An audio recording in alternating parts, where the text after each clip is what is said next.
Sarah? Please help me. I have nowhere else to go. I need a place to stay.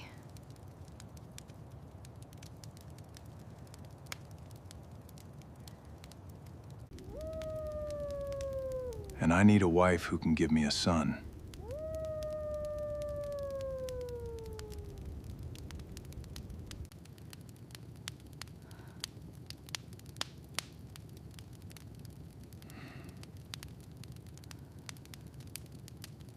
I own this vast and isolated ranch, but I need a wife and heir to continue my family legacy.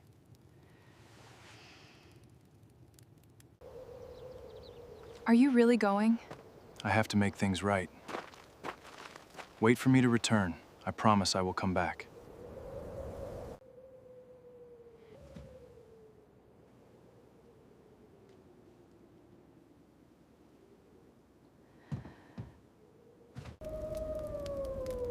I'll do it.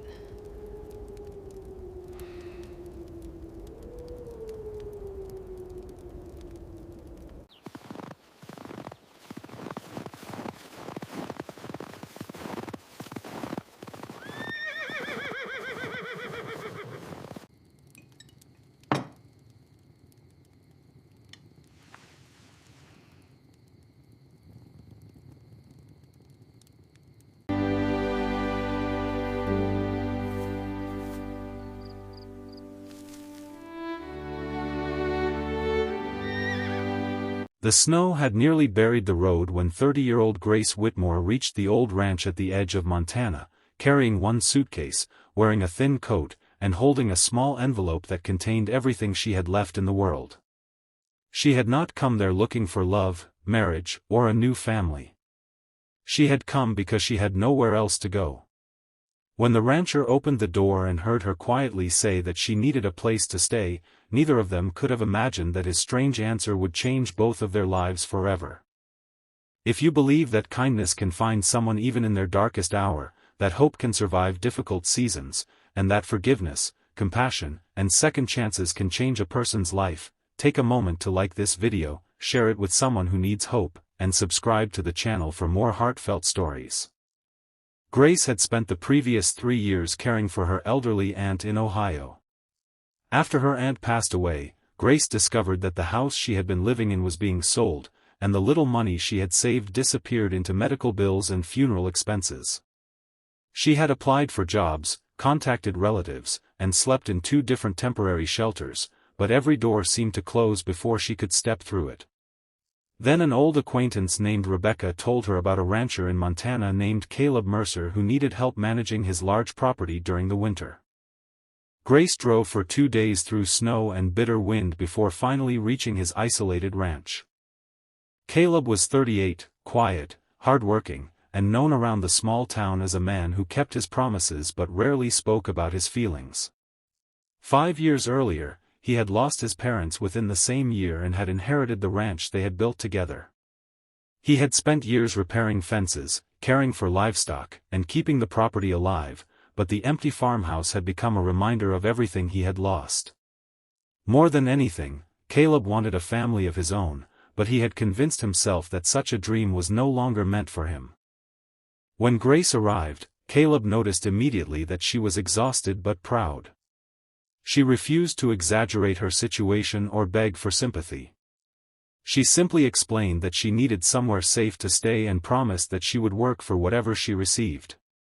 Caleb listened quietly before making an unexpected proposal. He told her that he needed a wife who could give him a son and asked whether she would consider marrying him. Grace was stunned. She had expected a job, perhaps a small room, but not an arrangement that sounded like something from another century. Yet Caleb made it clear that he would never force her into anything. He offered her a room, food, and employment regardless of her answer. Grace accepted the work but rejected the marriage proposal.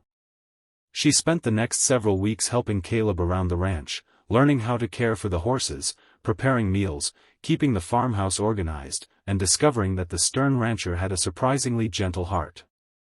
She noticed that Caleb always left food near the barn for a stray dog that had been following him for months. She discovered old photographs of his parents carefully preserved in a wooden box. She began to understand that beneath his reserved nature was a man who was not searching for someone to control, but someone with whom he could share the life he had been too afraid to hope for. One evening, a violent snowstorm trapped them inside the farmhouse. The power went out, and they sat near the fireplace while the wind shook the windows. Grace finally told Caleb the truth about why she had become so afraid of depending on anyone. Years earlier, she had trusted people who promised they would stand beside her, only to disappear when life became difficult. Caleb listened without interrupting. Then he admitted that his proposal had never really been about having a son. He had simply been afraid of growing old alone, and he had confused his fear with certainty about what his future needed. That confession changed everything. Grace did not suddenly fall in love with him. Instead, something more meaningful began. Trust grew slowly. Caleb stopped treating their future like a business arrangement, and Grace stopped seeing herself as someone who had to earn her right to belong. Months passed, and the ranch began to feel less like a temporary shelter and more like home. Then one spring morning, Grace received a letter offering her a well-paying job back in Ohio. It was the opportunity she had once dreamed about, and Caleb knew she had every right to take it. He told her that if she left, he would understand. Grace looked at the man who had once offered her a marriage because he wanted a son and realized how much he had changed. More importantly, she realized how much she had changed too. She stayed, not because she needed a roof, not because she owed Caleb anything, and certainly not because of his original proposal. She stayed because somewhere along the way, two lonely people had stopped trying to fill empty spaces and had started building something real. If this story touched something inside your heart, let your support be part of the story too. Like the video, share it with someone who believes that people can change, and subscribe if you want more stories about hope, kindness, and unexpected second chances. Before the ending, leave a comment telling us one thing: do you believe two people can become family simply by choosing to stand beside each other when life gets difficult? 1 year later, the farmhouse was no longer silent. Grace and Caleb had married by their own choice, surrounded by friends from the little Montana town. They were still learning, still disagreeing sometimes, and still discovering each other, but there was warmth in the house that had once felt empty. And when Grace finally became pregnant, Caleb understood something he had failed to understand when she first arrived at his door. A child could never be the reason a family existed. Love, trust, sacrifice, and choice had to come first. Grace had arrived at the ranch asking for a place to stay. Caleb had thought he needed a wife who could give him a son. In the end, neither received exactly what they had originally asked for. They received something far more valuable: a home they chose together, a love they had earned slowly, and a family built not from desperation, but from hope.